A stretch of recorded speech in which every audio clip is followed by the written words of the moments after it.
सुनाऊं मैं, ममता की बात सुनो। वृंदावन में एक महात्मा घूमते थे, जिन्हें देखकर लोग कहते थे जज साहब आ रहे हैं, जज साहब आ रहे हैं। 30 वर्ष पुरानी घटना है। तो एक संत से किसी ने पूछा कि इनको जज साहब क्यों कहते हैं? तो कहा कि ये साधु अब हो गए, पहले जज थे, पुराना नाम अभी भी चल रहा है। तो ये साधु क्यों हुए? कहा ये दक्षिण भारत में एक छोटी सी जगह थी, लोक अदालत की तरह, वहां ये जज थे। एक गांव में एक बड़ा सीधा सरल आदमी रहता था, उसका नाम था भोला। भोला नाम तो लोगों ने रख दिया था, क्योंकि वो राम जी के अलावा किसी को जानते नहीं था, ना अन्यम जाने, नैव जाने न जाने। गांव में रघुनाथ जी का मंदिर था और भोला केवट जाति का था। सामान्य परिस्थिति पर उससे जब कोई पूछता कि केवट भैया भोले वो बात कैसी है, तो कहता रघुनाथ जी जाने, मैं तो कुछ नहीं जानता। 2 बेटे 1 बेटी, बेटी विवाह के योग्य हुई। बेटों ने कहा कि पिताजी यहाँ के जो धनी सेठ हैं उनसे कर्ज ले लिया जाए, बहन का विवाह होने के बाद हम लोग कमाएंगे, रुपया चुका दिया जाएगा। केवट गया, सेठ जी ने ब्याज की सामान्य दर जो लेते थे वो तय की, लिखा पड़ी हुई, रुपया ले आए, विवाह हुआ बेटी का। बेटी विदा हुई ससुराल को और केवट ने घर छोड़ दिया। गांव में रघुनाथ जी का मंदिर था, वहीं रहने लगा। सबके ममता ताग बटोरी, मम पद मन ही बांध बर डोरी, रहने लगा। बेटों ने कमाई करके पैसा दिया, केवट लौटाने के लिए गया सेठ जी के पास। सेठ जी ने रुपया ले लिया, ब्याज ले लिया, रसीद लिखकर दे दी कि पाई पाई से पैसा मिला, और कहा केवट पढ़ो क्या लिखा है। केवट बोला रघुनाथ जी जाने, मैं तो कुछ नहीं जानता क्या लिखा। सेठ जी के मन में पाप आया कि से दोबारा पैसा लिया जा सकता है, तो बोले ये कागज हमें दे दो, तुम जरा पानी ले आओ। वो 1 गिलास पानी लेने गया, सेठ जी ने वो रसीद छिपा के रख ली। फाड़ते तो शक होता, एक कागज पर ऐसे ही कुछ लिख कर दे दिया, बोली ये तुम्हारी रसीद। केवट ले गया, रघुनाथ जी के चरणों में रखकर जिस कमरे में रहता था वहां रख दी, और अपना राम जी से मतलब सबके ममता ताग बटोरी, मम पद मन ही बांधे बर डोरी। सेठ जी ने मुकदमा कर दिया। केवट ने रुपया दिया था, चुकाया नहीं, कहता दे चुके हैं। अदालत में केवट को जाना पड़ा। वही जज जो महात्मा हो गए थे, उन्होंने कहा कि तुमने रुपया लिया था? हाँ। चुका दिया? इसका प्रमाण? जज साहब ने कहा ये तो कोई सबूत नहीं है, इसमें कुछ लिखा ही नहीं है। केवट सरल आदमी रोने लगा, रघुनाथ जी जाने, मैं तो ये इसी को रसीद समझे था। जज साहब दयालु हृदय के थे, बोल रो मत, तुमने जब सेठ जी का रुपया वापिस दिया तब तुम्हारे सेठ जी के बीच में कोई तीसरा था? तो केवट की जो आदत थी, जो स्वभाव था, उसी भाव से बोला सत्य कहता हूं जज साहब, सेठ जी को जब मैंने रुपया वापिस दिया तो मेरे और सेठ जी के बीच में सिवा रघुनाथ जी के और कोई नहीं था। जज साहब ने कहा तुम जाओ, अगली तारीख पर आना। जज साहब ने समझा कि रघुनाथ जी कोई इनके गांव के रहने वाले सज्जन होंगे। जज साहब ने अपने खर्चे से रघुनाथ जी के नाम सम्मन जारी कर दिया। अब चपरासी पूरे गांव में सम्मन लिए घूमे, उस गांव में रघुनाथ जी नाम का कोई आदमी नहीं था। चपरासी तो परेशान हो गया। एक ने कहा रघुनाथ जी का मंदिर जरूर है, बोले वही बताओ। गया चपरासी, पुजारी बाहर बैठे थे। चपरासी को देखा, क्या बात है, सम्मन दिया, रघुनाथ जी का मंदिर यही है? हाँ लो। पुजारी जी समझ गए, मन ही मन सोचने लगे कि जब भगवान ने मंगा ही लिया तो हम वापिस काहे करें। हस्ताक्षर पुजारी जी ने कर दी। चपरासी समझा यही रघुनाथ जी होंगे।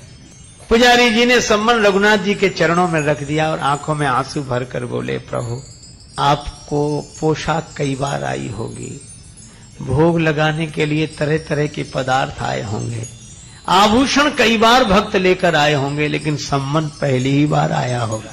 पर भक्त जो न करें सो थोड़ा। प्रभु उस दीन का आपके अलावा कोई, वो आपके अलावा किसी को जानता ही नहीं है, और उसकी इलाज तो आपके ही हाथ है। केवट से कहा कि तुमने क्यों लिखा दिया रघुनाथ जी का नाम? केवट बोला कोई झूठ लिखा दिया, हमारे रघुनाथ जी सदा हमारे साथ हैं थे। और केवट तो यही कहे, या अनाथ की लाज आज रघुनाथ जी हाथ तिहारे, कहीं नहीं गया, किसी को जानता ही नहीं राम जी के अलावा। तारीख के 1 दिन पहले ही पुजारी जी बोले तुम आज ही जाओ ताकि समय से पहुंच जाना। अब रघुनाथ जी के मन की तो रघुनाथ जी जाने। केवट रघुनाथ जी के चरणों में प्रणाम करके चला गया। दूसरे दिन सवेरे पुजारी जी बड़ी जल्दी जगे, भगवान की आरती पूजा की, नया वस्त्र पहनाया, भोग लगाया। उनको लग रहा था आज भगवान पहली बार बाहर जा रहे हैं, कपड़े अच्छे पहनावे। रोने लगे पुजारी जी। भाव की तो बात है, प्रभु आपको जो पोशाक अच्छी लगे वही पहनकर जाना, लेकिन जाना जरूर, उसका कोई नहीं है आपके अलावा। उधर केवट पहुंचा, सेठ जी पहुंच गए। जज साहब ने कहा केवट तुम्हारे गवाह रघुनाथ जी कहाँ हैं? केवट बोला हुजूर यहीं कहीं होंगे, भी तो सब जगह रहते हैं। जज फिर भी नहीं समझे, चपरासी को आदेश दिया आवाज लगाओ। चपरासी आवाज लगाने, रघुनाथ हाजिर है, रघुनाथ हाजिर है, रघुनाथ हाजिर है, रघुनाथ हाजिर है, रघुनाथ हाजिर है, हाजिर है। ऐसे 3 नारे जो लगाए हैं तो क्या देखा, एक बूढ़ा आदमी हाथ में लकड़ी पकड़े, कमर झुकी हो, हाथ से इशारा कर रहा है। हाजिर है ऐसे 3 नारे जो लगाए हैं, चाल लटपटी सी एक वृद्ध की झुकी सी देह, दुपटी फटी सी शीस बांधे धर धाये हैं, हाथ माह छड़ी पड़ी तुलसी की हिये माल, माथे पर रोरी चारु चंदन चढ़ाए हैं, साहब के सामने विनीत चपरासी साथ, आज रघुनाथ जी गवाह बने आए। भगवान गवाह बनकर आ गए। जज साहब ने देखा, गज सेठ जी चौंके कि ये कौन है? जज साहब ने कहा कि आप थे वहां। रघुनाथ जी ने कहा केवट ने रुपया दिया है, उसका प्रमाण बोले इन्होंने रसीद भी लिख ली थी। सेठ जी को यहीं रखा जाए। इनके मकान में सामने वाली बैठक की सामने वाली दीवार में 3 अलमारियां हैं, बीच वाली अलमारी में वही रखी है 32 नंबर की, उसी में वो रसीद अब तक सुरक्षित है। सर्वांतर्यामी भगवान से क्या छिप सकता। सिपाही भेजे गए, बही मिल गई, रसीद मिल गई। सेठ जी को दंडित होना पड़ा। केवट भाई इज्जत भरी हुआ, रघुनाथ जी तो गायब हो गए। पहले काम तो हो ही गया था। अब जज साहब ने सोचा कि इतने दिन हो गए फैसला सुनाते, पर ऐसा गवाह आज तक नहीं मिला। तो केवट से अकेले में पूछने लगे, केवट ये रघुनाथ जी कहाँ रहते हैं? केवट बोला हुजूर जहां हम रहते हैं।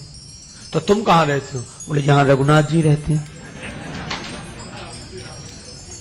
जज साहब बोले हम समझे नहीं, तुम लोग एक ही जगह एक ही गांव के रहने वाले हो? केवट बोले हाँ हुजूर, आपको कैसे समझाएं, आप तो पढ़े लिखे हो। पढ़े लिखों को समझाना बहुत कठिन है, भक्ति की बात, भगवान की बात। जज साहब बोले तो ये है कौन? केवट बोला हुजूर ये वो है जिनका मंदिर है। तो बोले इन्होंने मंदिर बनवाया है? देखने से तो नहीं लग रहे थे कि ये कोई इतने बड़े संपन्न आदमी होंगे जिन्होंने मंदिर बनवाए। पुजारी भी नहीं लग रहे थे, पता नहीं। केवट बोला हुजूर ये वही हैं जो मंदिर में बैठे हुए हैं। अब तो जज साहब ने चपरासी को बुलाया। चपरासी कांपने लगा, हुजूर ये वो आदमी नहीं था जिसने हस्ताक्षर किए थे। अब जब गांव में पता लगाया तो जज साहब भाव विह्वल हो गए, अपने कमरे पर आए, बंगले पर रोने लगे। लोगों ने कहा रोने का कारण क्या? जज साहब रोते हुए बोले, शिव सारद नारद शेष गणेशहु के नहीं ध्यान में आते रहे, सोई आज विनीत अदालत में केवटा के गवाह कहाते रहे। अरे तो इसमें रोने की क्या बात है? खुश होना चाहिए कि दर्शन हो गया। और चले गए तो वे तो जाते ही। जज साहब बोले सुख धोखे हूं दर्श दिए को भयो, दुख नाहिन जो तज जाते रहे। फिर रो क्यों रहे हो? बड़ी भाव भरी बात कही। जज साहब बोले आज मुझसे बहुत बड़ी गलती हो गई। कौन सी? कुर्सी पे बना जज बैठा रहा, जगदीश खड़े समझाते रहे। कुर्सी पर जज बना बैठा रहा और जिनकी अदालत में सबको उपस्थित होना पड़ता, वे भगवान खड़े खड़े गवाही देते रहे। ऐसा वैराग्य हुआ। उसी दिन पद से इस्तीफा दे दिया, वृंदावन आ गए, साधु जीवन बिताया। अक्सर खड़े रहते थे। कहते थे भगवान खड़े रहे, मैं बैठा रहता तो खड़े ही रहना अच्छा है। मंदिर में जाते तो अंदर नहीं जाते, बाहर से ही दरवाजे की धूल सिर पर चढ़ा लेते। कोई कहता कि अंदर क्यों नहीं जाते, तो कहते कि मैं उन्हें मुझे दिखाने लायक नहीं हूं, मुझसे जो अपराध हुआ है। यह भाव केवट के कारण भगवान गवाह बने। क्या था केवट में? सबके ममता ताग बटोरी, मम पद मन ही बांध बर डोरी। अस सज्जन मम उर बस कैसे, लोभी हृदय बसे धन जैसे। ये सज्जन की दूसरी परिभाषा।